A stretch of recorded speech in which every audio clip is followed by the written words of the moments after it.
students, this is Geography class 10th chapter 6 Manufacturing Industries. Today we are going to have our 6th class on this chapter. जो उद्योग है, industry है, उसको अलग अलग भागों में बांटा जाता है, जैसे agro based, mineral based, marine based, forest based, on the basis of size, on the basis of ownership, etc. तो आज हम बात करेंगे वो उद्योग जो खनिज पर आधारित है, जो मिनरल बेस्ड इंडस्ट्री है। यहाँ पर जो आयरन एंड स्टील इंडस्ट्री है वो एक मिनरल बेस्ड इंडस्ट्री है, वो एक बेसिक इंडस्ट्री भी है, वो एक की इंडस्ट्री भी है, वो एक हैवी इंडस्ट्री भी है और वो आधुनिक उद्योगों की बैकबोन भी है। इसके अलावा iron and steel industry cotton textile industry के साथ पुराने उद्योगों में, ओल्डर इंडस्ट्रीज़ में भी गिनी जाती है। Industries that use minerals and metals as raw materials are called mineral-based industries. Can you name some industries that would fall in this category? Of course, iron and steel industry is an example of mineral-based industry. The iron and steel industry is the basic industry, since all the other industries, heavy, medium, light, depend on it for their machinery. Steel is needed to manufacture a variety of engineering works, engineering goods, construction material, defense, medical, telephonic, scientific equipment and a variety of consumer goods. ऐसा कौन सा उद्योग है जिसमें औजारों की ज़रूरत, मशीनों की ज़रूरत नहीं होती? एक जो सेफ्टी पिन है, जो टूल्स हैं,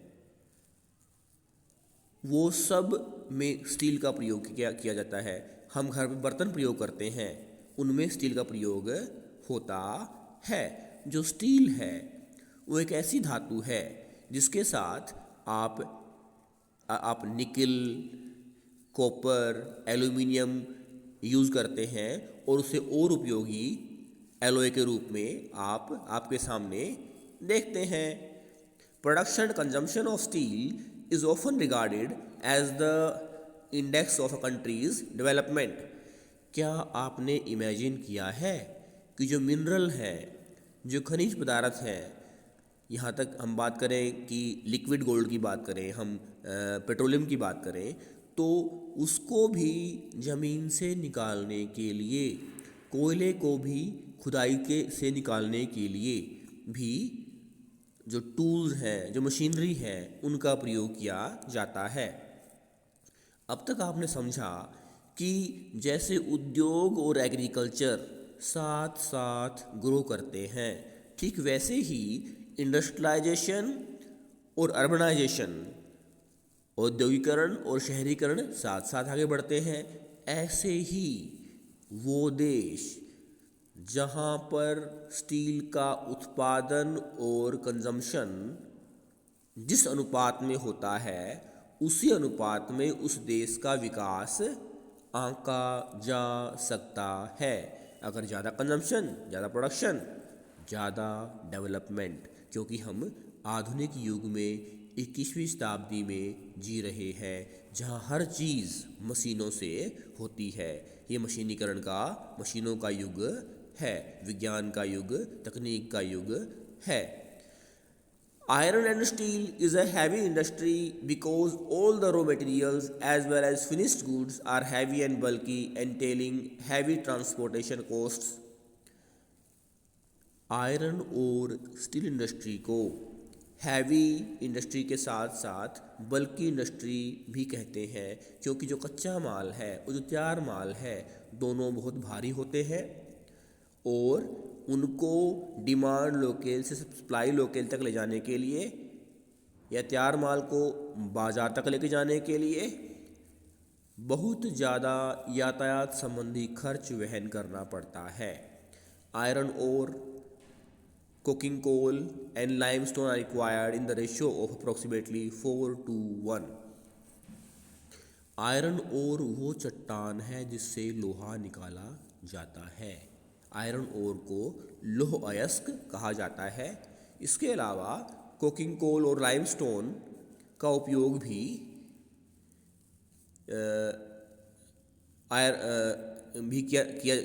भी किया जाता है।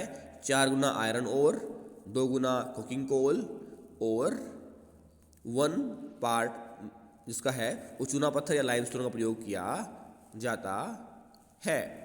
Some quantities of manganese are also required to harden the steel.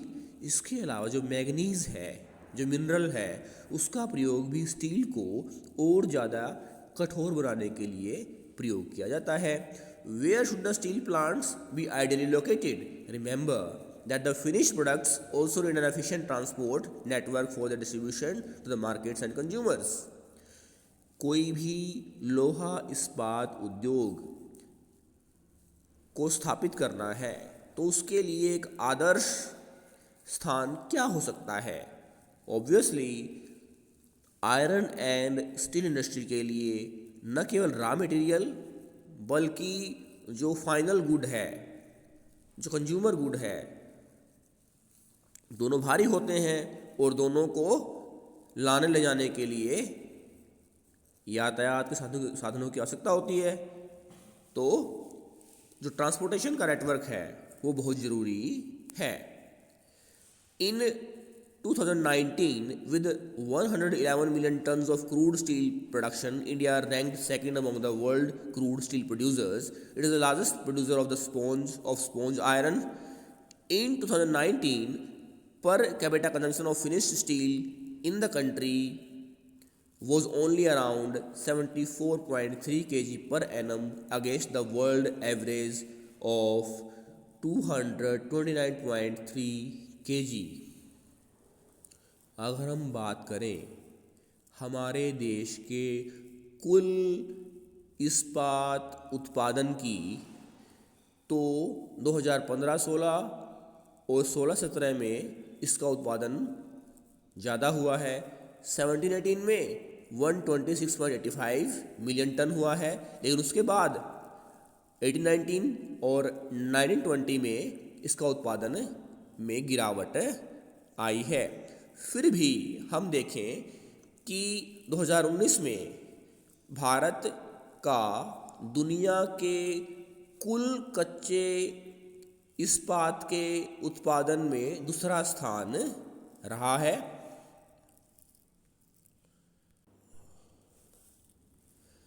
Why is the per capita consumption of steel so low in India? हमारे यहाँ प्रति व्यक्ति का जो खपत है, इस्पात की खपत, वो कम क्यों है? Many steel plants are smaller, heavy electric furnaces use steel scrap and sponge iron. They have rollers that use steel ingots as well. They produce milled and alloy steel of given specification। आओ अब हम हल्का सा नज़र डालें कि steel बनता कैसे है। सबसे पहले कच्चे माल के रूप में यातायात के साधन के द्वारा आयरन ओर को ले जाया जाता है ब्लास्ट फर्नेस में, उसको पिघलाया जाता है, चूना पत्थर का प्रयोग किया जाता है, उससे स्लैग रिमूव की जाती है, कोक को जलाया जाता है, उसके बाद पिघला हुआ जो पदार्थ है उसे मोल्ड में डाला जाता है, फिर उसे स्टील का रूप दिया जाता है, उसे और ज़्यादा शुद्ध किया जाता है। मैग्नीज, निकल और क्रोमियम उसमें ऐड किए जाते हैं ताकि वो और ज़्यादा उपयोगी बने। फिर उसे अंतिम पड़ाव में उसे आकार प्रदान किया जाता है। An integrated steel plant is large, handles everything in one complex, from putting together raw material to steel making, rolling and shaping. Most of the public sector undertakings market their steel through Steel Authority of India Limited.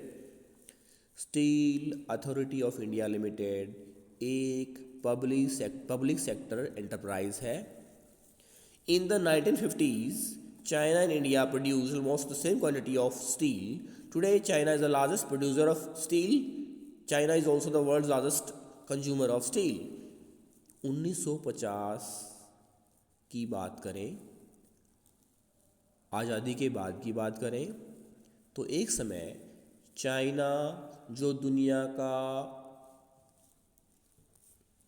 सबसे अधिक जनसंख्या वाला देश है और जो भारत से क्षेत्रफल में बड़ा भी है, उसका और इंडिया का स्टील के उत्पादन में समान स्थान रहा है। लेकिन आज 21st सेंचुरी में चाइना न केवल सबसे बड़ा स्टील का उत्पादक है, बल्कि उपभोक्ता यानी कंज्यूमर भी है। छोटा Nagpur plateau region has the maximum concentration of iron and steel industries. It is largely because of the relative advantage of this region has the development of this industry. This include low cost of iron ore, high grade raw materials in proximity, cheap labor and vast growth potential in the home market. Though India is an important iron and steel producing country in the world, yet we are not able to perform to our full potential, largely due to high cost and a limited availability of cooking coal, lower productivity of labor, irregular supply of energy and poor infrastructure. आज वो reason, वो क्षेत्र जहाँ सबसे ज़्यादा लोहा इस्पात उद्योग के कारखाने हैं, वो है छोटा नागपुर पठार क्षेत्र। कारण है कि इस क्षेत्र में बहुत सारे एडवांटेजेस हैं इन उद्योगों के स्थापित करने के पीछे। पहला है, जो लौह अयस्क है वो कम दाम में उपलब्ध है और कच्चा माल, बेहतर क्वालिटी का कच्चा माल दूरी पर नहीं है, मज़दूर यानी श्रम सस्ता है और बाज़ार भी, जो डोमेस्टिक मार्केट है वो भी प्रचुर मात्रा में अवेलेबल है। इसके अलावा हालांकि हमारा देश एक महत्वपूर्ण लोहा इस्पात उत्पादक देश है दुनिया में, लेकिन फिर भी हमें और ज़्यादा इम्प्रूव करने की, बेहतर करने की आवश्यकता है। जो हम कर सकते हैं, इसके लिए हमें कुछ चीज़ों पर ध्यान देना होगा। पहला ये कि जो लागत है, जो कॉस्ट है, वो कम हो और जो कुकिंग कोल है जिसकी ज़रूरत पड़ती है उसकी उपलब्धता सुनिश्चित हो। श्रम जो है वो ज़्यादा वर्क एफिशिएंट हो, कम समय में अधिक उत्पादन करे और जो पावर सप्लाई है वो रेगुलर हो। इसके अलावा यातायात संचार के साधन भी और दुरुस्त किए जाएं, उनको बेहतर किया जाए, करने की ज़रूरत है। We also import good quality steel from other countries. However, the overall production of steel is sufficient to meet our domestic demand. जैसा कि पहले भी क्लियर किया जा चुका है, हमारा देश दुनिया में एक बेहतर तरीके से लोहा इस्पात उत्पादन करने वाला देश है, लेकिन फिर भी हमें बेहतर गुणवत्ता का जो इस्पात है उसको आयात करना पड़ता है। हालांकि हम अपनी घरेलू ज़रूरतों को पूरा कर पा रहे हैं, Liberalization and foreign direct investment have given a boost to the industry for the efforts of private entrepreneurs. There is a need to allocate resources for research and development to produce steel more competitively. दुनिया में आज भूमंडलीकरण का युग है. It's an era of globalisation. व्यक्ति, वस्तुएं एक स्थान से दूसरे स्थान पर आ जा रही हैं. आज हमारी मार्केट लोकल ना होकर ग्लोबल बन गई है. जो ट्रेड बैरियर हैं उनको रिमूव किया जा रहा है. प्रतिस्पर्धा बढ़ गई है. कंज्यूमर्स के सामने वस्तुओं की वैरायटी है और बेहतर वस्तुएं उनको मिल रही हैं. तो हम इस उदारीकरण के युग में, इस प्रत्यक्ष विदेशी निवेश के युग में हमें हमारे जो निजी एंटरप्रेन्योर हैं, इंडस्ट्रियलिस्ट हैं, उनको और ज़्यादा मेहनत करने की, प्रयास करने की आवश्यकता है ताकि हम दुनिया में एक बेहतर इस्पात उत्पादक और उपभोक्ता देश के रूप में सामने आए. आज पूरा करने से पहले हम समझेंगे कि कलिंग नगर कंट्रोवर्सी क्या है. आपको पता है कलिंग जो है वो उड़ीसा का पुराना नाम है. कलिंग में क्या हुआ? कलिंग में टाटा ग्रुप ने एक बड़ा स्टील प्लांट लगाने के लिए सेंट्रल गवर्नमेंट से बातचीत की.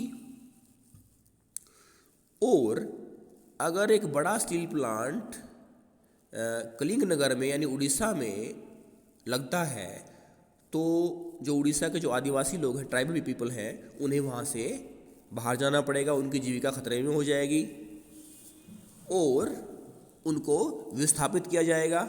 तो उन्होंने इसका विरोध किया और फिर 2 जनवरी 2006 को एक हिंसक घटना हुई. उन पर गोलियां चली और 13 कबीलाई लोग मारे गए, जिसे कलिंग नगर कंट्रोवर्सी का रूप दिया गया. लेकिन क्या वर्तमान में वहाँ पर कोई स्टील प्लांट नहीं है? ऐसा नहीं. वर्तमान में वहाँ पर 10 से ज़्यादा स्टील प्लांट स्थापित किए जा चुके हैं. कल हम बात करेंगे एल्यूमिनियम स्मेल्टिंग. थैंक्स.